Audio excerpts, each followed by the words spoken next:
So today, for those of you that were here for the service at 9:30, we did our Fusatsu ceremony. Usually at 9:30, we do a different service. We do the Gate of Sweet Nectar, or the Kanroman, which is an ancient ceremony that Bernie Glassman kind of revamped to kind of fit the English language and some other cultural things. But this morning, because the full moon was just a night or two ago, right? It was a blood moon too. Did anyone see the eclipse? Yes. Awesome. Um, so around the full moon, we always do our Fusatsu ceremony, which is a renewal of our vows to practice the precepts, among other things. And for those of you who don't know, the precepts are kind of like the basic Buddhist ethics guide, right? So Buddhism kind of, in a way, you can kind of see it as this two-sided practice. On the one side, there's the practice of awakening to and embodying oneness, total oneness, non-duality, no good, no bad, no self, no life, no death, just this one thing now. And this other side of the manyness, the diversity of our life, and both that oneness and diversity 100% coexist in harmony at any given time. And on that diversity manyness side, we have this precept or ethics practice, right? The practice of cause and effect. Because from the standpoint of the experience of oneness, there is no cause and there is no effect. There's just this, no duality. But then out of that oneness arises our karmic life, our karmic conditions, which do point to good and bad, moral and immoral. So this precept practice, studying and practicing the precepts, is all about how do we manifest this perfect oneness in a world of diversity. And so as we, around the full moon time, we do Fusatsu, and then we also do this day of reflection, which basically, typically we choose one of the 10 grave precepts, the primary precepts, and we kind of look at that one for the day. And so I'll give just hopefully a quick, very confusing talk about the precept, and then hopefully we can open it up and people can share, because usually we do like a council where everybody gets a chance to share and speak around the precept, but we don't want to put everybody on the spot. So we'll just kind of open it up, and hopefully folks will have some enlightening reflections for us all. So the precepts that we're looking at today is the first of the 10 grave bodhisattva precepts, and that is the precept of not killing, or non-killing. Killing. Or this translation I see here says non-killing or giving life. It's interesting. So just take a minute, if you would, to think about all the ways that killing shows up in your life. And as we'll kind of get into, the way Buddhist ethics works and the way that we practice these precepts is very different from following rules, right? These are not rules to follow. I wouldn't even say they're guidelines to follow. I would say, kind of like last week, for those of you that were here last week, and I talked about falling in love with the universe, falling in love with your life, having a romance with your existence. These precepts are kind of like qualities of your lover, the lover that is your life.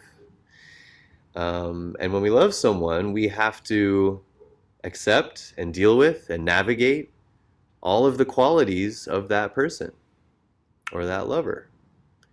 So all of these precepts, not killing, not stealing, not lying, chaste conduct, not gossiping, not elevating myself, not being stingy, not being angry, and so on, they're not so much things to do or not do as much as aspects of your lover that you have to live with.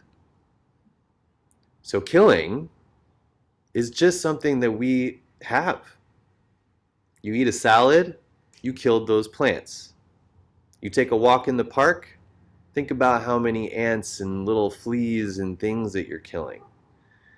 Not to mention a hamburger, not to mention the alarm goes off and you have killed your dream. You have killed your sleep. Or, I mean, just, that's what I mean. Just think of all the ways that killing comes up in your life. Killing someone's spirit or someone's mood. Killing a joke. Doing really well at something and killing it. It's all over the place. And so, same with stealing, same with lying. And so to say the precepts is don't kill, I think is not showing your lover the respect that it deserves. Insofar as your life, the universe, is your lover, something to have a romantic affair with, whatever comes up. So that's kind of how we see these precepts. And, well, yeah, we kind of talk about practicing these precepts in various ways. The first way is, being literal, right? So we try to not kill. We honor the oneness of all things and realize that if I kill anything, I'm killing myself, right? If we really take this experience of oneness for what it is, oneness, then to kill anything is to kill myself. And so from that perspective, it can be very powerful to not kill the spider in your house and to try to not eat meat and to try to not kill someone's vibe. Very powerful practice. And there's different sects of Buddhism practice these things differently. And there certainly are a number of Buddhisms that take this to an extreme and literally will look at every speck of floor in front of them to make sure they're not stepping on anything. It's one way to go. It's one way to be mindful. But then there's this other element of sometimes killing is the best thing to do. There's just no doubt about it. We have to eat. And there's hardly anything that you can really eat to, keep a healthy body where you don't have to kill something. I personally think sometimes if someone is speaking hate or cultivating disharmony and violence, you kind of have to kill that. You got to shut it down. That's a whole other thing. Free speech and whatnot is obviously a hot topic right now. But and then in those cases we say take into account time, place, and degree, right? Or time, place, context, and degree. When is it okay to kill? So we can start to see how this precept practice, this ethical practice, is very alive, right? Buddhism with anything, whether we're talking about morals, or we're talking about scheduling, or we're talking about relationship, or whatever, there's no rules. There's nothing to hold on to. This is all very alive practice.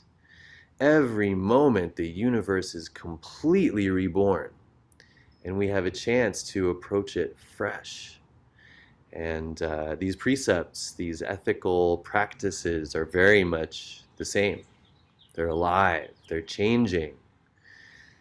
We can see that when we look at the Constitution, right? How many laws and amendments and writings from back then were probably really relevant, even possibly compassionate back then. And now we look at them and they're so outdated, they're so irrelevant and, ignorant and even potentially oppressive and harmful. And yet we hold on to it so tightly, and as we see, it creates a lot of fucking trouble. So that's one of the beautiful things about our practice, is this kind of openness and not knowing, willingness to always see what is appropriate for this moment. Sometimes you gotta kill. So we have those two sides, and then there's this other side, this kind of third element of this precept practice that is a little bit more, takes a little more personal investment to really get in touch with. And that side looks at this concept of oneness, emptiness, and really presents the fact that the concept of killing something is actually wrong in and of itself. And if we really open up to this idea of no self, no birth, no death, no before, no after, then the idea that there's a separate thing that is alive and now not alive is actually kind of ridiculous. And this notion of a being as a separate thing, separate from anything else, is actually just a mental construct, or in some Buddhist language, a delusion. And, as I always say, that's not a philosophy. That's not an idea to ascribe to. That's an experience. And as we sit more and more, as we open up and investigate ourselves and our lover, the universe, we can actually have that experience, that visceral, personal, intimate experience of no separation, completely dropping off body, mind, self, all of our ideas and concepts. And through that experience, we do see that, in fact, there's no such thing as killing. There's no such thing as life. It's all delusional. And at the same time, it's just as real that we are here, alive, together. Anyway, I told you it'd be super confusing, right? So I'll just kind of take a look at the, we usually, when we study these, we have three translations, interpretations of each precept. So this first precept of non-killing, we have the Zen Peacemakers translation, which is kind of like a modern English 20th century interpretation. And it says, oh, that's not right at all. Non-killing, not leading a harmful life, nor encouraging others to do so. I will recognize that I am not separate from all that is. I will live in harmony with all life and the environment which sustains it.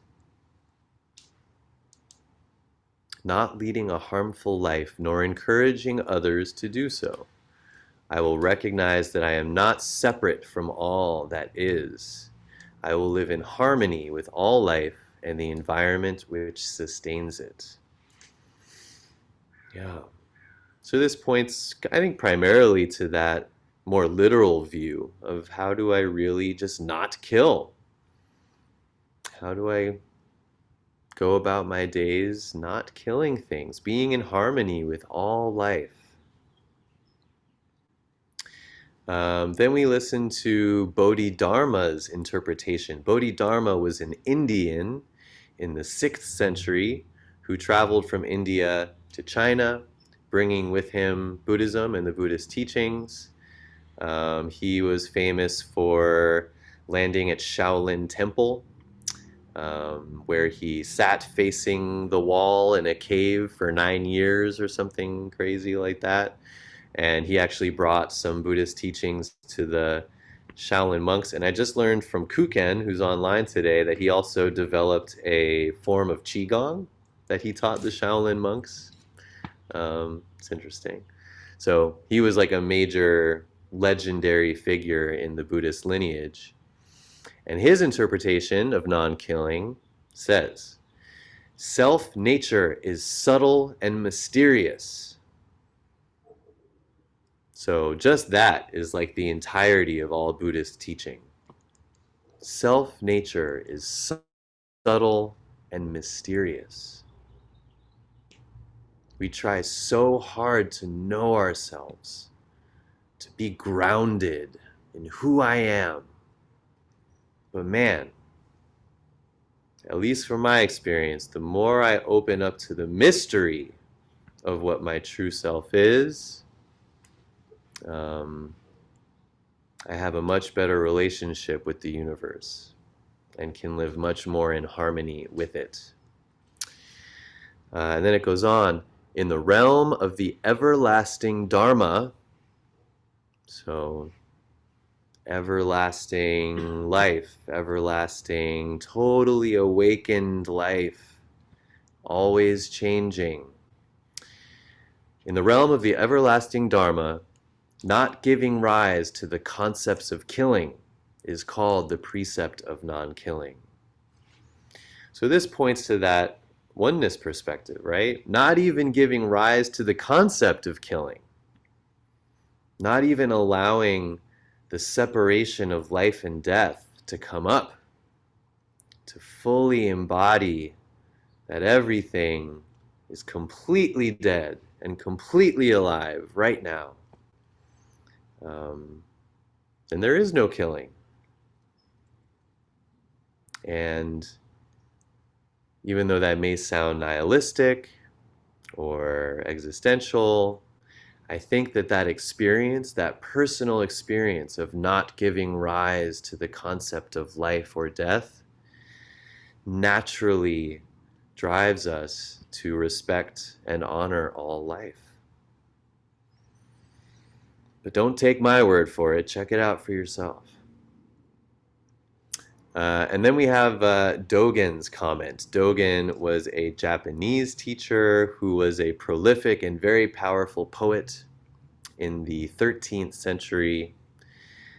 He traveled to China and picked up our lineage there, and he's credited with kind of establishing our lineage in Japan. So he's kind of a major guy as well. And his interpretation of this precept says, life is non-killing. That's kind of dope, right? Like every single moment that we take a breath is literally an affirmation of non-killing. We're literally giving life in every moment that we're here. That almost reminds me of quantum physics. And what do they say, like the collapsing synapse or something? Does anyone know more than me? Collapsing function? Wave function. Yes, yes. And so just our perception is what gives things reality and life. And yeah, I think we see tons of confluence between Zen and physics and science, and we're seeing more and more of that. But, you know, again, this is not a philosophy or an idea to study. This is the experience of seeing that you are giving life to the universe every moment.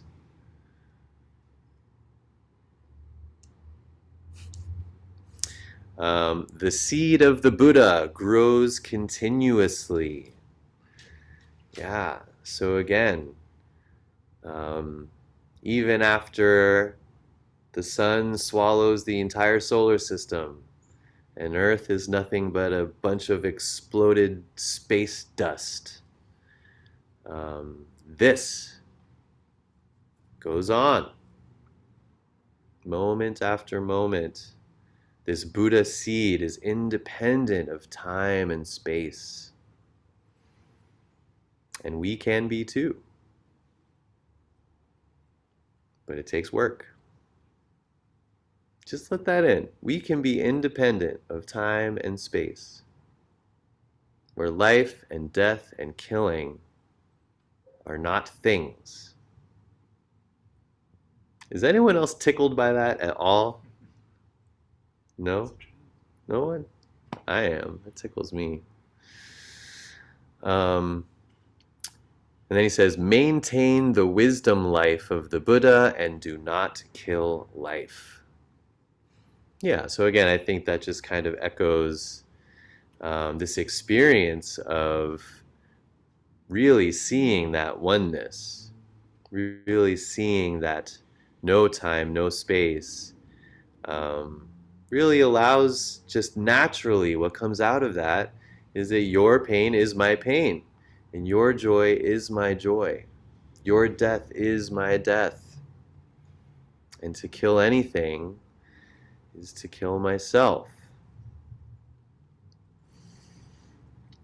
Um, so again, I hope this just inspires all of us to just continue to invite killing and practice with killing, how it shows up, how it causes suffering, how killing may actually help stop suffering in certain cases.